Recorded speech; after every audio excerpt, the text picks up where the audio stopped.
ప్రభుత్వం అధికారంలోకి వచ్చినప్పటి నుంచి కూడా ఎన్ని సంక్షేమ పథకాలు తీసుకొచ్చినాయో ప్రజలందరూ కూడా చూస్తూనే ఉన్నారు. అది ఉచిత బస్ ప్రయాణమే కానివ్వండి, లేకపోతే 200 యూనిట్ల కరెంటు ఫ్రీ, ఇంకా చెప్పుకుంటూ పోతే చాలా ఉన్నాయి, ఇందిరమ్మ ఇల్లు, వివిధ పథకాలన్నీ కూడా చేసుకుంటూ మళ్ళీ మహిళలకు పెద్దపీట వేస్తూ మన ప్రభుత్వంలో ఎన్నో పథకాలు తీసుకొచ్చినాం. అట్లనే మన నియోజకవర్గంలో కూడా 2000 కోట్లకు పైబడి అభివృద్ధి పనులు ఇప్పటికే చేసుకున్నాం. తొర్రూరు పట్టణం విషయానికి వస్తే 100 పడకల ఆసుపత్రి పనులు కూడా ప్రారంభమైతే, దాంతోపాటుగా మినీ ట్యాంక్ బండ్ కూడా మీరు అందరు మన బతుకమ్మ పండుగ రోజు చూసినారు.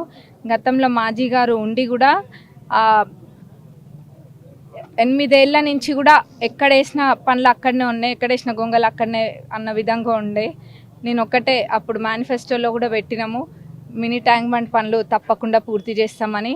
అన్న మాట కట్టుబడి ఏదైతే 2 డిపార్ట్మెంట్ల మధ్యలో చిక్కుండేనో ఆ చిక్కుముడి తీసి ఇప్పుడు ఆ పనులు ప్రారంభిస్తే అవి వేగవంతంగా అవుతున్నాయి. TUFIDC నుంచి కూడా ఒక 5 కోట్లు దానికి కేటాయించడం జరిగింది.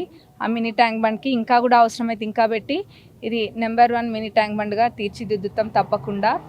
ఇంకా దాంతోపాటుగా 15 కోట్ల మన శంకుస్థాపనలు చేయడం జరిగింది వివిధ వార్డులలో. ఇంకా వచ్చేది కూడా చాలా ఉంది తొర్రూరు మున్సిపాలిటీకి. దాంతోపాటు sub register office and fire station కూడా అవసరం ఉంది, అవన్నీ చేసుకుంటూ వస్తాం. 16 వార్డులలో నిలబడ్డ మా తరపున నిలబడే ప్రతి కౌన్సిలర్ క్యాండిడేట్ కూడా ఒక్కొక్కరిని చూసి పెట్టడం జరిగింది. అందులో ఎడ్యుకేటెడ్ వాళ్ళు చాలామంది ఉన్నారు. వీళ్ళందరూ కూడా తప్పకుండా ప్రజలందరూ తొర్రూరు పట్టణవాసుల బ్లెస్సింగ్స్ అన్నీ ఈ 16 మంది పైన ఉండబోతున్నాయి.